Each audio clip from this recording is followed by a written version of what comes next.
अस्सलाम स्टूडेंट्स, हमने पिछले लेक्चर में बिजनेस स्टैटिस्टिक्स का इंट्रोडक्शन पढ़ा था। तो आज हम इस लेक्चर में हम पढ़ रहे हैं बिजनेस स्टैटिस्टिक्स का लेक्चर नंबर 2 और चैप्टर नंबर 2 है स्टैटिस्टिकल डाटा। तो इसमें हमने ये डिस्कस करना है कि जो स्टैटिस्टिकल डाटा है ये कहाँ से हम इकट्ठा करेंगे और इसे कहते क्या है और इसके कलेक्शन के सोर्सेज क्या है। तो स्टैटिस्टिकल डाटा हमेशा हमारे पास नंबर्स की सूरत में होगा, फिगर्स की सूरत में होगा। हम ज़ुबानी डाटा इकट्ठा नहीं कर सकेंगे। हमने जो डाटा इकट्ठा किया वो हमेशा नंबर्स की सूरत में होगा, क्वांटिटेटिव डाटा होगा। तो हमारे पास जो स्टैटिस्टिकल डाटा को मजीद दो पार्ट्स में डिवाइड किया गया है। एक है प्राइमरी डाटा, एक है सेकेंडरी डाटा। जो हम डाटा इकट्ठा करते हैं, प्राइमरी डाटा वो डाटा होता है जो collected and used by same organisation, के जो ऑर्गेनाइजेशन उसको कलेक्ट कर रही है वही ऑर्गेनाइजेशन उसको इस्तेमाल कर रही है। वो आगे किसी दूसरे बंदे को या दूसरी पार्टी को यूज करने के लिए नहीं दे रही, बल्कि खुद ही उसको इस्तेमाल कर रही है। सेकेंडरी डाटा वो होता है collected and used by separate organisations, के जो पार्टी कलेक्ट करती है वो इस्तेमाल उसको नहीं करती पर्पस के लिए, रिसर्च पर्पस के लिए अगर हम कर रहे थे तो वो एक पार्टी नहीं करेगी, वो सेपरेट पार्टियां होंगी, जो सेपरेट ऑर्गेनाइजेशंस होंगी जो इस्तेमाल करेंगी। प्राइमरी डाटा की हमारे पास एग्जांपल ये है कि हम जो डाटा इकट्ठा करते हैं, फॉर एग्जांपल के हम देखना चाहते हैं कि मेंबर के अंदर जो लिटरेसी रेशियो है वो क्या है। तो उसके लिए हमें खुद डाटा इकट्ठा करना पड़ेगा। जाकर हमें डाटा इकट्ठा करना पड़ेगा डिफरेंट किस्म के, हमें बोर्ड ऑफ सेंसस से जाकर लिटरेसी रेट पता करना पड़ेगा और उसके बाद हम जो इसके मुख्तलिफ डिवीजन्स हैं, मुख्तलिफ तहसील हैं, उनमें जाकर भी रेशो देखेंगे कि कौन सी तहसील में ज़्यादा है। तो उसके लिए हमें जो डाटा इकट्ठा करना पड़ेगा वो हम खुद डाटा इकट्ठा कर रहे हैं। तो इसे क्या कहेंगे, collected and used by same organisation, के हमने इकट्ठा किया और हमने ही इसे इस्तेमाल किया। और जो सेकेंडरी डाटा ये क्या होता है, collected and used by separate organisation. For example के State Bank of Pakistan annual report publish करता है और इससे आगे को लोग देखना चाहते हैं कि मुल्क में इन्फ्लेशन का रेट क्या है। तो वो हमें स्टेट बैंक ऑफ पाकिस्तान के पास जो रिपोर्ट है हम उसी को डिस्कस करके आगे लेकर चलेंगे कि वो जो डाटा था वो हमें किसने कलेक्ट करके दिया, स्टेट बैंक ऑफ पाकिस्तान ने, और आगे हमने उसी डाटा को इस्तेमाल किया। तो इसे क्या कहेंगे, सेकेंडरी डाटा। तो आगे हमारे पास सोर्सेज है कि प्राइमरी डाटा किस तरह से कलेक्ट किया जा सकता है और सेकेंडरी डाटा किस तरह से कलेक्ट किया जा सकता है, हम उनको डिस्कस करते हैं। अब हमने डिस्कस करना है sources of collection of primary data, कि जिन सोर्सेज या मेथड्स के जरिए हम प्राइमरी डाटा को कलेक्ट कर सकते हैं। तो यहाँ पर जो पहला सोर्स है हमारे पास है वो है डायरेक्ट पर्सनल ऑब्जर्वेशन, कि जिस चीज के मतलब हम रिसर्च करना चाह रहे हैं उन टारगेट्स के पास जाकर हम डायरेक्टली उनसे इंटरव्यू करके क्वेश्चन करके हम अपनी मालूमात ले सकते हैं। तो इसमें जो हमारे पास जो टूल इस्तेमाल करेंगे वो है इंटरव्यू टूल। तो उसके बाद है इनडायरेक्ट ओरल इन्वेस्टिगेशन। इन्वेस्टिगेशन कहते हैं कि आप किसी के मतलब छानबीन कर रहे हैं, पूछताछ कर रहे हैं। तो इनडायरेक्ट से मुराद है कि हम डायरेक्टली अपने टारगेट के साथ इन्वॉल्व नहीं होते। फॉर एग्जांपल कि हमारे पास कुछ लोग होते हैं जो अपनी इंफॉर्मेशन को डिस्क्लोज करना नहीं चाहते, तो वो क्या करते हैं, उसको छुपाते हैं। तो हम उसके लिए क्या इस्तेमाल करते हैं, इन्वेस्टिगेशन टूल इस्तेमाल करते हैं, ताकि हमें सही तरीके से पता चल सके कि इन लोगों के जो हमें आदाद शुमार चाहिए वो क्या है। इसकी मैं आपको मिसाल दूंगा कि जो गवर्नमेंट एम्प्लॉइज होते हैं वो अपनी सैलरीज एग्जैक्ट फिगर में नहीं बताते, या फिर जो एक्स्ट्रा टाइम लगाते हैं तो वो एग्जैक्ट फिगर नहीं बताते। तो उसके लिए हमें इन्वेस्टिगेशन करना पड़ती है। तो इसे कहते हैं इनडायरेक्ट ओरल इन्वेस्टिगेशन। तो हमारे पास जो तीसरा टूल है या मेथड है वो है रजिस्ट्रेशन का। तो बाज़ दफ़ा हम जो डाटा इकट्ठा करना चाह रहे हैं वो रजिस्टर्ड होता है ऑलरेडी किसी डिपार्टमेंट के पास। जिस तरह से डेथ रेशो और बर्थ रेशो है, जो अगर हम देखना चाह रहे हैं तो वो म्यूनिसिपल कॉर्पोरेशन हैं या फिर यूनियन काउंसिल कमेटीज हैं, उनके पास रजिस्टर्ड होती है। तो वहाँ पर जाकर हम अपना डाटा ले सकते हैं। तो रजिस्ट्रेशन के जो प्रोसेस हैं उनसे भी हम डाटा इकट्ठा करते हैं। उसके बाद है एस्टिमेट थ्रू लोकल कॉरेस्पोंडेंस, के लोकल एजेंट्स के जरिए हम एस्टिमेट लगवाते हैं। कोई एग्जैक्ट फिगर नहीं होता, हम सिर्फ एस्टिमेट कर लेते हैं कि इस शख्स के पास इतनी चीज होगी, या जो हमारे फिगर्स हैं हम उनको सिर्फ एक एस्टिमेट, एक अंदाजे से लगाते हैं। उसके बाद है इन्वेस्टिगेशन थ्रू इनोमिनेटर्स, के जिस तरह बोर्ड ऑफ सेंसस है इसके तहत जब मर्दमशुमारी की जाती है तो डिफरेंट गवर्नमेंट एम्प्लॉइज होते हैं जो उनकी ड्यूटीज लगाई जाती है कि वो जाकर आदाद शुमार को सही तरीके से लिख कर लाएं। तो इनोमिनेट करने वाले वो लोग जो होते हैं वो इंफॉर्मेंट्स को मुतला करते हैं कि वो बिल्कुल सही और जो एक्यूरेट जो है इंफॉर्मेशन है वो दें। तो इसके लिए इनोमिनेटर्स की जो है वो इस्तेमाल की जाती है। उसके बाद जो हमारे पास आखिरी मेथड या सोर्स है वो है मेड सजेशंस मेथड, के मेड क्वेश्चनर मेथड।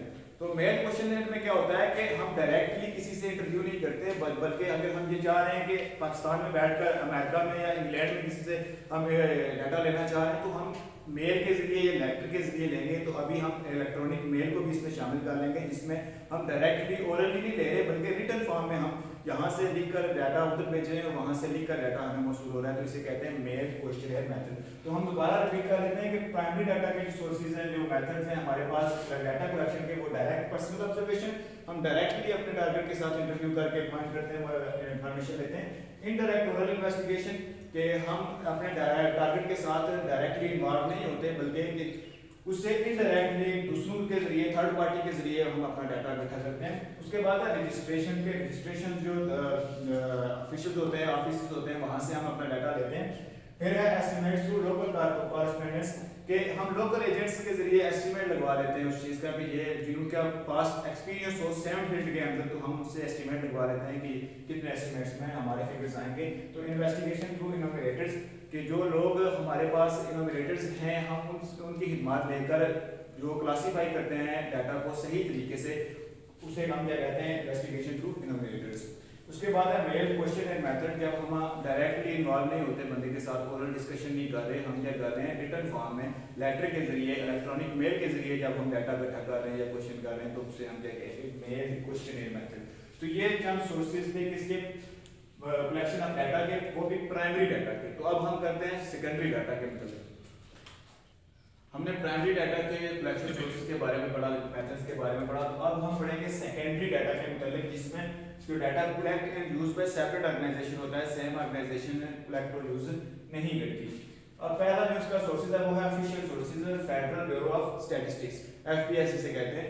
ये क्या करता है, डिफरेंट डाटा अगर इनके पास पड़ा होता है और अगर हम कोई रिसर्च करना चाह रहे हैं किसी चीज़ के मतलब, तो हम इनके पास जाएंगे और डाटा कलेक्ट करके उस पर अपनी रिसर्च शुरू कर देंगे, हमें डाटा खुद कलेक्ट करने की जरूरत नहीं है। इसी तरह एजुकेशन मिनिस्टर्स हैं जो एग्रीकल्चर के, उसके अलावा फाइनेंस, रेलवे, जिसके मतलब भी हमें चाहिए डाटा हमें प्रोवाइड हो जाएगा ऑफिशियल सोर्सेज के तहत। पाकिस्तान में अगर हम देखना चाह रहे हैं कि पाकिस्तान में पिछले 5 सालों में कितने ट्रैफिक हादसा हुए हैं, तो वो भी हमें मिल जाएंगे उस डाटा के मतलब। और अगर हम रेलवे के मतलब एक्सीडेंट्स के बारे में पता करना चाह रहे हैं, तो हमें वो डाटा मिलेगा मिनिस्ट्री ऑफ रेलवे से।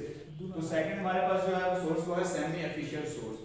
सेमी ऑफिशियल सोर्स के अंदर क्या है, वो स्टेट बैंक ऑफ पाकिस्तान जिस तरह हमें प्रोवाइड करता है, ऐसे सेमी गवर्नमेंट एजुकेशन के जो इदारे हैं वो हमें जो डाटा प्रोवाइड करते हैं उसे हम सेमी ऑफिशियल्स कहते हैं। तो स्टेट बैंक ऑफ पाकिस्तान हर साल एक एनुअल रिपोर्ट पब्लिश करता है। अगर हम देखना चाहते हैं कि मुल्क में इन्फ्लेशन रेट क्या है, मुल्क की इकोनॉमिक कंडीशन क्या है, तो हम जो डाटा कलेक्ट करेंगे वो सेमी ऑफिशियल से करेंगे।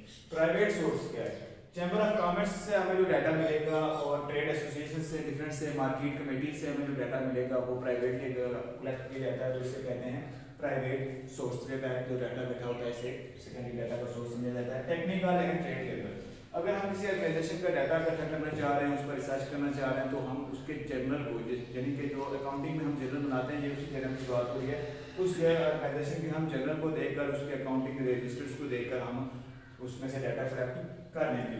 फिर हमारे पास पब्लिकेशंस ऑफ रिसर्च ऑर्गेनाइजेशंस, जो ऐसे ऑर्गेनाइजेशंस या ऐसे इंस्टीट्यूशंस जो रिसर्च पब्लिश करते हैं, जिस तरह के हमारे पास एग्जांपल मौजूद है university institute of education and research, जिसमें पीएचडी डॉक्टर्स जो हैं वो रिसर्च पब्लिश करते हैं, पीएचडी के स्टूडेंट्स रिसर्च पब्लिश करते हैं, तो हम उनकी रिसर्च को इकट्ठा करके कलेक्ट करके भी हम ये सोर्स बना सकते हैं। जो हमारे पास सेकेंडरी सोर्स का एक टूल है हमारे पास, वो क्या है, पब्लिकेशन ऑफ रिसर्च ऑर्गेनाइजेशन। एक बार फिर हम देख लेते हैं कि सोर्सेज हमारे पास जो थे वो थे ऑफिशियल सोर्सेज हैं, जो हमारे पास गवर्नमेंट हमें जो प्रोवाइड करती है। सेमी ऑफिशियल यानी कि वो इदारे जो सेमी गवर्नमेंट्स हैं, जिस तरह स्टेट बैंक ऑफ पाकिस्तान है, उसके अलावा साथ इसमें स्टेट लाइफ इंश्योरेंस है। उसके साथ हमारे पास जो नेक्स्ट प्राइवेट सोर्सेज है, chamber of commerce, trade association, और इसके साथ जो है मार्केट कमेटीज की तरफ से जो डाटा आएगा वो किसमें होगा, प्राइवेट सोर्सेज में। टेक्निकल एंड ट्रेड जर्नल, यानी कि किसी भी ऑर्गेनाइजेशन के हम जो ट्रेड जर्नल को देखकर उसमें से जो डाटा कलेक्ट कर सकते हैं वो सेकेंडरी सोर्स का डाटा है। पब्लिकेशंस ऑफ रिसर्च ऑर्गेनाइजेशन, यानी कि वो ऑर्गेनाइजेशंस, वो इंस्टीट्यूशन जो रिसर्च को पब्लिश करते हैं, उनका डाटा, उनसे भी हम डाटा इकट्ठा कर सकते हैं। तो आगे हमने पढ़ना, अभी हमने स्टैटिस्टिकल डाटा के बारे में पढ़ा, स्टैटिस्टिकल डाटा होता क्या है, प्राइमरी डाटा क्या होता है, सेकेंडरी डाटा क्या होता है। नेक्स्ट हम इसी डाटा की रिप्रेजेंटेशन को देखेंगे कि हमने इसको रिप्रेजेंट किस तरह करना है, दूसरों के सामने किस तरह लेकर जाना है। तो उसके लिए हमें सबसे पहले अगला चैप्टर शुरू करना पड़ेगा, जो है रिप्रेजेंटेशन ऑफ डाटा, और उसमें हम पढ़ेंगे फ्रीक्वेंसी डिस्ट्रीब्यूशन के बारे में। तब तक के लिए अल्लाह हाफिज़।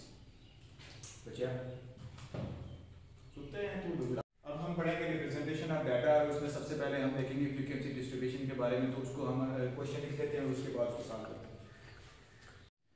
हमने प्राइमरी डाटा, सेकेंडरी डाटा के सोर्सेज और उसके मुतालिक पढ़ लिया। अब हमने उसी डाटा की रिप्रेजेंटेशन के बारे में पढ़ना है और उसमें हमें फ्रीक्वेंसी डिस्ट्रीब्यूशन पढ़ना है। तो ये हमारे पास एक क्वेश्चन मौजूद है, इसमें हमें ये सिचुएशन दी गई है कि एक टेस्ट हुआ है मैथ की क्लास का, तो मैं उसमें से 10 में से नंबर लिए हैं स्टूडेंट्स ने, जो हमारे पास नंबर मौजूद हैं, और टोटल स्टूडेंट्स जिन्होंने पार्टिसिपेट किया टेस्ट में वो 50 स्टूडेंट्स थे। तो हमने क्लास इंटरवल 1 रखकर फ्रीक्वेंसी डिस्ट्रीब्यूशन बनानी है कि किस बच्चे ने कितने मार्क्स लिए हैं, ताकि हमें पता चल सके। तो फ्रीक्वेंसी डिस्ट्रीब्यूशन बनाने के लिए आपको ये चाहिए होगा कि आपने इस तरह का एक टेबल बनाना है। इसमें पहले पूरा आपने मार्क्स लिखना है, जिसमें हम क्लास इंटरवल रखेंगे, जैसे क्लास बाउंड्रीज भी कहते हैं। फिर आपने टैली मार्क्स लेना है, उसके बाद नंबर ऑफ स्टूडेंट्स, इसे फ्रीक्वेंसी भी कहते हैं। ये दोनों बाद में डिस्कस करेंगे कि ये टेबल मैंने क्यों बनाए।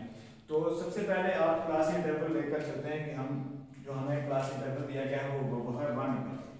तो फिर 0 से शुरू करेंगे, 0 1 2 3 4 5 6 7 8 9 और 10, क्योंकि हाईएस्ट मार्क्स 10 थे तो हम 10 तक आ गए। तो अब हमने क्या करना है, देखना है कि 0 मार्क्स कितने स्टूडेंट्स ने लिए। तो बाद स्टूडेंट्स क्या करते हैं कि इसको हल करते हुए यहाँ से देखते हैं कि 0 कहाँ पर लिखा हुआ है, यहाँ पर लिखा हुआ है, उसके अलावा पूरे सवाल में देखेंगे कहाँ पर लिखा हुआ है। तो आपने ये करना है कि इस तरह हम यहाँ से शुरू करते हैं, ये 1 लिखा हुआ है, तो इसको यहाँ से क्रॉस करें और यहाँ पर 1 के सामने एक निशान लगा दें, ठीक है। सेकंड का लिखा हुआ है 5 को यहाँ से क्रॉस करें, 5 के सामने आप एक लाइन लगा दें। सेकंड का लिखा हुआ है 1, फिर 1 के सामने आप क्रॉस लगा दें, फिर आगे 0 है, आप 0 के सामने लगा दें, 2 है, फिर आप हम क्या करेंगे 2 के सामने लगा देंगे। तो इसी तरह आपने क्रॉस करते हुए जाना है, और जिस का आप हम जैसे जैसे आगे बढ़ रहे हैं, हमें पता है कि टैली उसके क्लास बाउंड्रीज के अंदर हम उसको टैली भी करते जा रहे हैं। तो आगे हमारे पास 9 है, तो हम 9 को क्रॉस करके 9 के सामने एक लाइन लगा देंगे। उसके बाद 2 आ गया हमारे पास, फिर 6 आ गया हमारे पास, 6 के सामने हम एक लाइन लगा देंगे। 3 आ गया, अब हम 3 के सामने लाइन लगाएंगे। फिर 5 आ गया, 5 को क्रॉस करके 5 के सामने हम लाइन लगाएंगे। फिर आ गया 7 के सामने हम एक लाइन लगा देंगे। फिर 8 आ गया हमारे पास, 8 के सामने हम एक लाइन लगाएंगे। फिर 4 है, 4 के सामने हम लाइन लगाएंगे।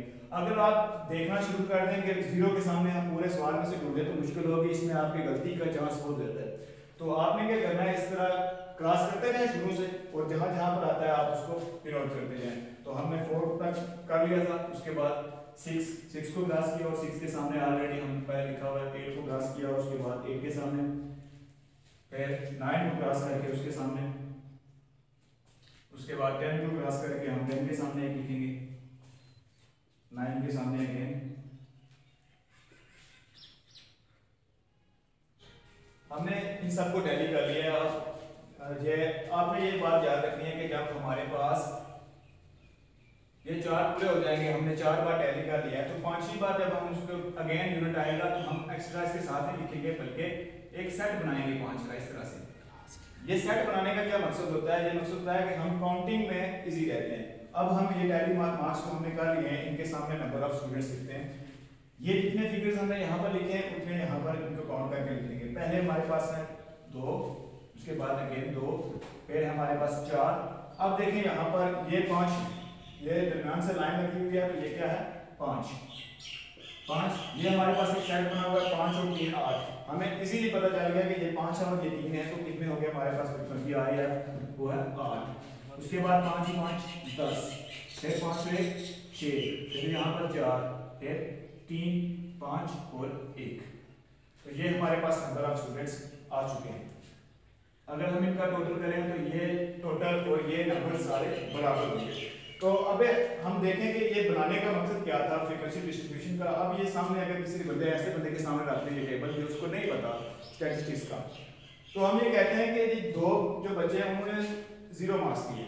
2 बच्चों ने क्या किया, 1 नंबर लिया, 4 बच्चों ने 2 नंबर लिए, 5 बच्चों ने 3 नंबर लिए, 8 बच्चों ने 4 नंबर लिए, और 10 बच्चों ने 5 नंबर लिए।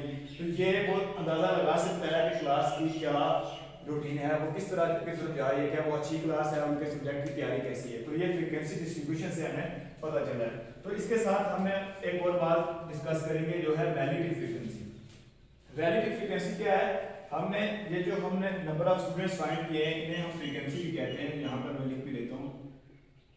हमने इस फ्रीक्वेंसी को टोटल करना है, और इसको डिवाइड करना है हर यूनिट्स के साथ, यानी कि ये जो हमारे पास टोटल आएगा फ्रीक्वेंसी का ये है 50, क्योंकि ये वाले यूनिट और ये वाले यूनिट बराबर होने चाहिए। अगर ये डिफरेंस है तो इसका मतलब है कि आपने सवाल में कहीं पर मिस्टेक कर दी है।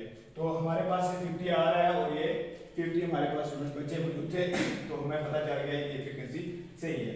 तो आपने क्या करना है, रिलेटिव फ्रीक्वेंसी फाइंड करने के लिए 2/50 कर देंगे। 2/50 कर देंगे, हमारे पास तो जो आंसर आएगा वो क्या हो जाएगा, रिलेटिव फ्रीक्वेंसी। तो इसी तरह यहाँ पर भी 2/50 हो जाएगा, फिर 4/50 हो जाएगा, 5/50 हो जाएगा, 8/50। 50 जो है ये याद रखना है आपने कि सम ऑफ फ्रीक्वेंसी है यहाँ पर हमारे पास। वो 10 यहाँ पर और 50 करेंगे, 6/50, 4/50 और 3/50, 5/50 और 1/50। तो इन सब का जो आंसर होंगे हम इनके सामने लिखेंगे।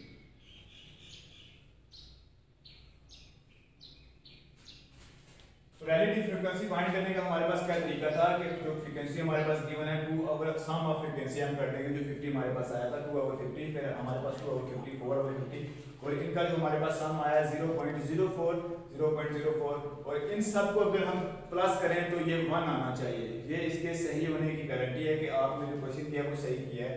और ये है रिलेटिव फ्रीक्वेंसी, इसे कहते हैं रिलेटिव फ्रीक्वेंसी। और इसके साथ है परसेंटेज रिलेटिव फ्रीक्वेंसी। जो रिलेटिव फ्रीक्वेंसी का हमारे पास आंसर आया, इसको मल्टीप्लाई कर देंगे 100 के साथ तो हमारे पास आ जाएगी परसेंटेज। ये सारी परसेंटेज आ गई है। अब हम यहाँ से देख सकते हैं कि ये 16% स्टूडेंट्स ने कितने मार्क्स लिए हैं जी, 4 मार्क्स लिए। 20% स्टूडेंट्स ने कितने मार्क्स लिए हैं, 5 मार्क्स लिए हैं। तो इस तरह से ये बेहतरीन तरीके से हमें पता चल रहा है। टेबुलर फ्रीक्वेंसी डिस्ट्रीब्यूशन हमें बताती है कि रिप्रेजेंटेशन ऑफ डाटा होता है अच्छे तरीके से कि ये क्या होता है। तो अब हम नेक्स्ट लेक्चर में इसका देखेंगे मीन, मीडियन, मॉड, एवरेज और इस फ्रीक्वेंसी डिस्ट्रीब्यूशन से हमको इसको ग्राफ की सूरत में कैसे रिप्रेजेंट कर सकते हैं वो हमें पता चलेगा। इससे आगे हम डिस्कस करेंगे और अगले लेक्चर में हम देखेंगे। तब तक के लिए